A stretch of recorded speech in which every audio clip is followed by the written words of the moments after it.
हाँ वही गाना हो रहा है। आइए चांदनी जी, वाह। कि राजा ए राजाऊ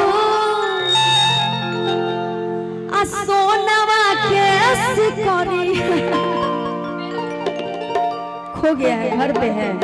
चांदनी जी के बाद तो सोना का सिकरी का कमी है जी। एक बार एक वो आंख मार देगी तो सोना का कितना चीज मिल जाएगा, भर दे सोनवा के सेट मिल जाएगा। आप एक बार किसी को एगो कनखी मार दीजिएगा तो बाप रे, मर्दाना सब ऐसा होता है अभी के दुनिया में कि पूरे बेच के पूरे धन आप ही को लिख देंगे। कोशिश कीजिएगा एक बार अगर चाहिए तो।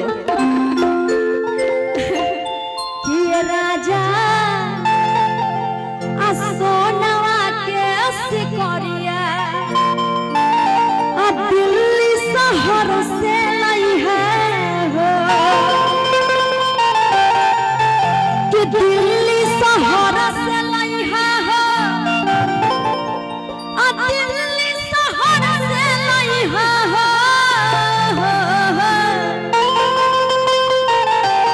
आ तो हंसे कि तो हंसे आ कहली तोहर में हरिया आ बतिया जन तू भूलई है। और आज के कार्यक्रम में कलाकार भी बहुत सारे कलाकार तगड़ा ही है।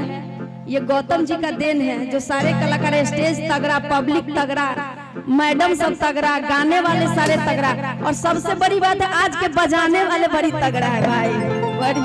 अभी देखिएगा आप सब तो पता चल जाएगा कि ये राजा सोना के सिकरिया दिल्ली शहर से लाई है।